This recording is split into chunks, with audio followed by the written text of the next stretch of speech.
नमस्कार, विंध्या टाइम्स में आपका स्वागत है।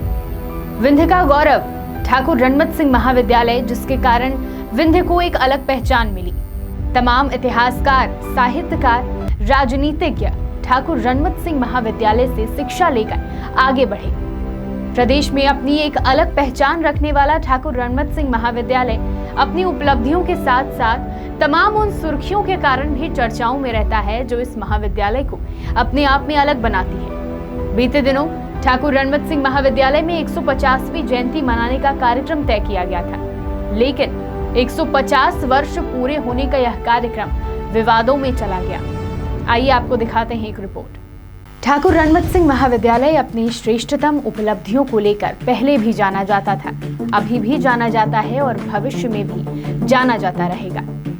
जहां तक रही बात महाविद्यालय को विंध्य का गौरव बनाने की, तो वह अपने पुराने छात्रों की बदौलत बनता रहा है, जिन्होंने राजनीति, शिक्षा, कानून, अर्थशास्त्र जैसे क्षेत्र में काम करते हुए विंध्य और टीआरएस कॉलेज को गौरवान्वित किया है। महाविद्यालय की छवि को बनाने में वर्तमान छात्रों और शिक्षकों का समर्पण भी अनुकरणीय है। कोई भी संस्थान किसी व्यक्ति विशेष से नहीं, बल्कि समाज, छात्र और शिक्षकों से चलता है। इतिहास गवाह है कि यह महाविद्यालय अपनी संस्कृति और विशिष्टता के कारण हमेशा पहचाना गया। हाल ही में 150 वर्ष मनाने के जो भी दस्तावेज प्रस्तुत किए गए, उस पर विवाद खड़ा हो गया और महाविद्यालय के 100 वर्ष जब 1982 में पूरे हुए, तो अब इसे कैसे मनाया जा सकता है। रीवा नगर में पहली बार ग्वालियर राज्य के सुप्रसिद्ध मंत्री सर दिनकर राव के प्रबंध से 1867 में एक स्कूल खोला गया था, जिसमें 5 अध्यापक नियुक्त किए गए थे। इन अध्यापकों में एक संस्कृत का और 4 अंग्रेजी के थे। यह स्कूल बहुत दिनों तक नहीं चला, क्योंकि लोगों की रुचियां कम थी और बड़े घर के लड़के राज दरबार में ही पढ़ते थे। 1882 तक पूरे जिले में 10 ग्रामीण पाठशालाएं खोली गई। 1886 में दरबार हाई स्कूल रीवा में राजकुमार क्लास नाम का विशेष दर्जा खोला गया, जिसमें बवाईदार और इलाकेदार के लड़कों की पढ़ाई होती थी। 1888 में रीवा नगर में एक कन्या स्कूल खोला गया। वास्तव में जिस स्कूल को बताया जा रहा है कि पहली संस्था है, वह 1869 में नहीं, 1867 में खुली थी। इसका विस्तृत विश्लेषण रीवा राज्य दर्पण में देखने को मिल जाएगा।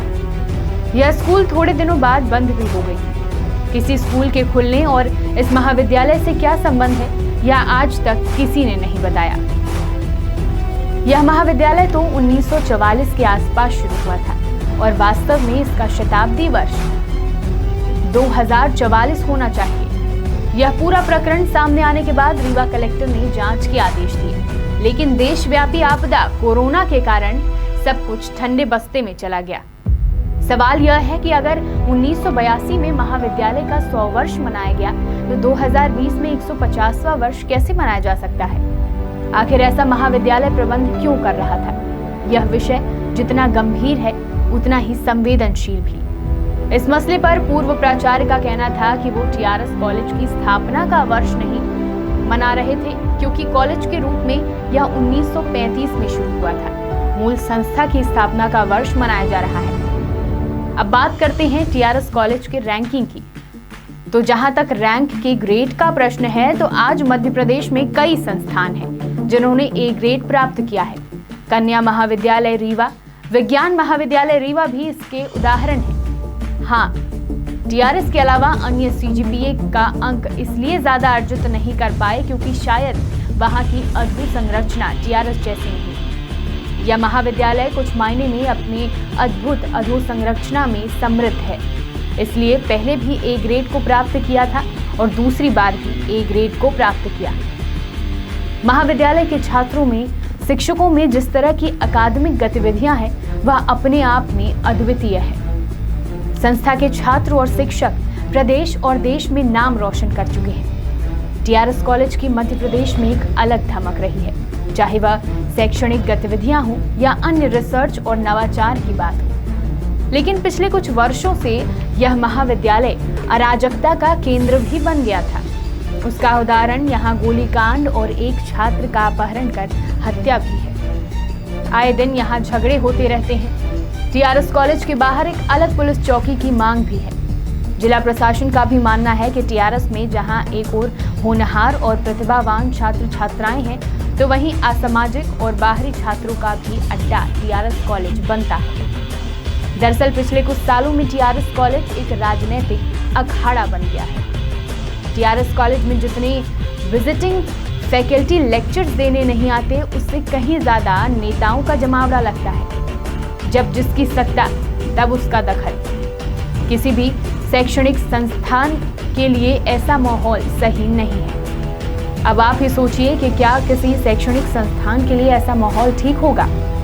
फिलहाल तो 150 वर्ष का आयोजन ही विवादित है, जिसकी जांच की जा रही है। वैसे इन सबके बीच सामाजिक कार्यकर्ता यह भी सवाल कर रहे हैं कि जब 1982 में संस्थान 100 वर्ष पूरे कर मना चुका है, तो फिर 150 वर्ष पूरे होने का इंतजार क्यों नहीं किया गया? आखिर ऐसी क्या जरूरत आन पड़ी? टीआरएस कॉलेज की व्यवस्था एक बार फिर बदली है। टीआरएस कॉलेज में प्राचार्य के रूप में नई जिम्मेदारी डॉक्टर अर्पिता अवस्थी को दी गई है। अब छात्रों के साथ अभिभावकों और प्रोफेसर्स को भी यह उम्मीद है कि आने वाले समय में टीआरएस कॉलेज में पिछले कुछ वर्षों में जो माहौल निर्मित हुआ, विशेषकर अराजकता का माहौल, वह रुकेगा और नई व्यवस्था के साथ संस्थान नई ऊंचाइयों को छुएगा। बहुत बहुत धन्यवाद।